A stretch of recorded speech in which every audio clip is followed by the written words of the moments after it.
노페인 노게인, 고통이 없으면 얻는 것도 없다는 말인데요. 우리가 운동을 하면서 겪게 되는 상황과 가장 밀접하게 연관된 말이라고 생각되는데요. 우리가 원하는 부위의 근육을 사정없이 조져놨을 때 찾아오는 근육통은 근성장에 미쳐있는 우리 헬창성님들 마음을 뿌듯하게 만들어주고 자고 일어나면 한층 더 강력해져 있을 소중한 근육들을 생각하면서 잠 못 이루게 만들죠. 이렇듯 우리가 운동을 하고 나면 어디 불편한 것처럼 어기적거리면서 걷거나 불편한 느낌을 받게 되는 근육통에 대해서 우리는 모든 것을 알고 있다고 생각할 수 있지만 실제로는 완벽하게 알고 있지 않죠. 우리가 고강도로 운동을 했을 때 다음날 찾아오는 알베김 증상을 전문용어로 지연성 근육통, 영어로 이라고 부르는데요. 근육통 앞에 지연성이라고 말이 붙은 것처럼 이 통증은 일반적인 통증과는 다르게 우리 몸에서 서서히 발생하죠. 그래서 오늘은 이 근육통과 관련된 미신 5개를 운동과학의 존 마이크 박사와 함께 알아보려고 해요. 우선 이 근육통이 뭔지에 대해서 간단하게 짚고 가자면 마이크 박사는 근육통에 대해서 이 증상은 운동하고 약 6시간에서 8시간 뒤에 찾아오며 통증의 절정은 운동 후 하루에서 이틀 뒤에 발생하게 되는 통증입니다 라고 설명해주고 있고, 추가로 증상은 72시간 정도가 지나면 서서히 감소하지만 정확한 시간과 근육통의 범위는 매우 다양합니다 라고 말합니다. 이런 지연성 근육통은 새로운 운동을 하거나 기존보다 더 강한 강도의 운동을 했을 때 찾아오는데, 보통은 운동을 처음 하거나 오랜만에 운동을 한 사람들에게서 가장 두드러지게 나타나죠. 그래서 초심자가 맨몸 스쿼트를 하거나 빈봉으로 벤치프레스를 하더라도 다음날 자고 일어나면 뭔가 잘못된 것만 같은 극심한 근육통을 앓게 되는 거예요. 하지만 이런 근육통이 생김으로써 우리의 몸이 다시 그 운동을 수행하기 위해 근육을 잘 준비시켜놓는 과정이기 때문에 성장의 과정으로 봐주시면 되는데요.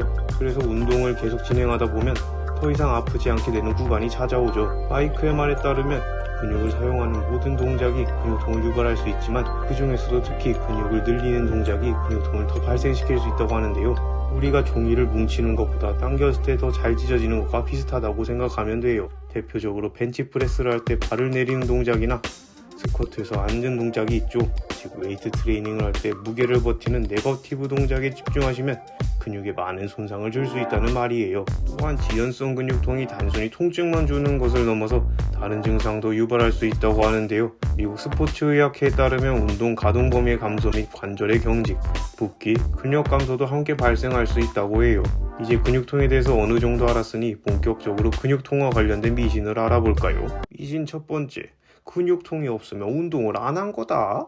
우리는 운동 후 찾아온 근육통을 근성장의 지표로 활용하고 있는데요. 만약 헬창성님들이 근육통을 느끼지 못한 날이면 3년간 준비한 수능을 망친 것 같은 심정으로 온종일 자괴감과 우울감을 느낄 정도로 이 근육통이 없으면 내가 운동이 아니라 노동을 했구나 라는 생각과 함께 상당히 찝찝한 기분을 주죠. 하지만 근육통이 있어야만 운동이 잘 된 거라고 보기는 어려운데요. 마이크가 진행한 연구에 따르면 통증 자체는 근성장의 지표로서는 관련성이 낮다고 해요. 이는 근육통이 개인마다 영향을 미치는 요인들이 너무 다양하기 때문이죠. 그 예로 비슷한 신체 스펙을 가진 운동선수를 비교해봐도 둘 사이에는 큰 편차가 있다고 하죠. 따라서 근육통이 운동을 얼마나 효과적으로 했는지에 대한 척도로는 적합하지 않다고 볼 수 있어요. 두 번째 미신, 근육 손상은 나쁜 거다.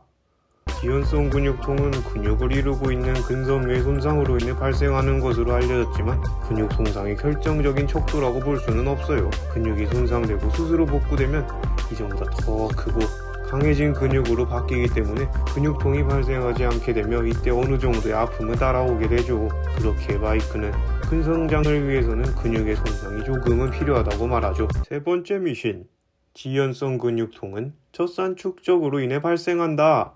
결론부터 말씀드리자면 거짓이에요. 우리가 운동하는 동안 몸은 에너지가 필요하기 때문에 분자를 분해하게 되는데 이 과정에서 세포는 더 산화되면서 근육에 고통을 줘요. 우리가 운동을 할 때 근육에서 발생하는 타는 듯한 고통이 이때 발생하는 거죠. 하지만 이것은 젖산에 의해 발생한 것이 아닌데요. 실제로 젖산은 대사 과정의 부산물이고 완충작용을 하기 때문에 세포가 산화되는 속도를 늦춰줘요. 이것에 대해 마이크는 사람들은 쉬고 있을 때도 항상 젖산을 생산하고 있고 운동 후 30분에서 1시간이 지나면 다시 돌아옵니다 라고 말했죠. 스포츠의학 클리닉의 연구에 따르면 지연성 근육통은 염증을 유발하는 근육의 미세 손상이 원인이며 우리가 보통 네거티브 동작이라고 칭하는 근육이 늘어나면서 발생하는 신장성 수축이 근육에 더 많은 손상을 입힌다고 해요. 네 번째 미신, 운동 전후의 스트레칭은 근육통을 예방하고 치유하는 좋은 방법인가? 안타깝게도 스트레칭이 근육통을 예방하지 않는데요. 건강 분야에서 권위 있는 저널인 코크란 데이터베이스의 기재 등 연구에 따르면 운동 전후의 스트레칭이 근육통의 효과를 감소시키지 않는 것으로 나타났어요. 실제로 운동 전 진행한 정적인 스트레칭은 부상으로부터 우리의 몸을 보호하지 않고 오히려 힘과 근력을 감소시켰다고 하네요. 통증을 완전히 피할 수는 없겠지만 미국 스포츠의학회는 근육이 적응하고 회복할 시간을 주기 위해 다른 부위의 운동을 진행하거나 운동을 천천히 할 것을 제안했어요. 마지막 미신, 몸이 건강할수록 근육통이 덜 온다. 몸이 운동에 적응하고 근육이 효과적으로 사용되면 통증이 덜 느껴지게 되는 것이 사실인데요. 그래서 같은 운동 프로그램을 하는 것보다 주기적으로 운동 루틴을 바꿔주는 것이 효과적이죠. 하지만 우리가 통증을 느끼는 정도는 유전적 요소에 따라서 달라질 수 있는데요. 마이크는 이에 대해서 사람에 따라 무반응자, 저반응자, 고반응자로 나눌 수 있으며 만약 반응이 심한 사람이라면 동일한 운동 강도로 진행했을 때 다른 사람들보다 통증을 더 심하게 느낀다고 해요. 그렇게 우리 유전자는 바꿀 수 없으니 우리 몸이 어떻게 반응하는지를 잘 이해하려면 자신이 어느 정도의 반응을 보이는 유형인지 아는 것이 중요하죠. 그럼 우리는 이 근육통을 어떻게 해결해야 할까요? 만약 우리가 몸을 제대로 가누지 못할 정도의 근육통이 발생했다면 스포츠 마사지는 최고의 해결책이 될 거예요. 마사지는 몸 안의 혈액을 순환시켜서 근육의 미세 손상을 효과적으로 치료해주기 때문인데요. 운동 재발 저널에 실린 연구에 따르면 마사지가 운동 후 통증이 유익한 것으로 나타났죠. 또한 근육통을 치료하는 다른 방법으로는 폼롤러와 단백질 섭취 증가, 오메가3 섭취, 충분한 수면 등이 있으며 스포츠의학 임상저널의 연구에 따르면 향신료 중 하나인 사프란 섭취가 근육통의 완화에 도움이 된다는 사실도 밝혀졌어요. 하지만 무엇보다 빠른 회복을 위해서는 각자의 몸에 맞는 균형 잡힌 식단으로 영양소를 공급하는 방법이 최고라고 하네요. 밥이 보약이라는 말이 맞는 것 같죠. 오늘은 이렇게 근육통에 관한 미신 5가지와 근육통 해소법을 간단하게 알아봤는데요. 오늘의 이야기로 모두가 득근하시기를 기원하면서 저는 이만 물러가 보도록 할게요. 다음에는 더 좋은 이야기로 찾아뵙겠습니다.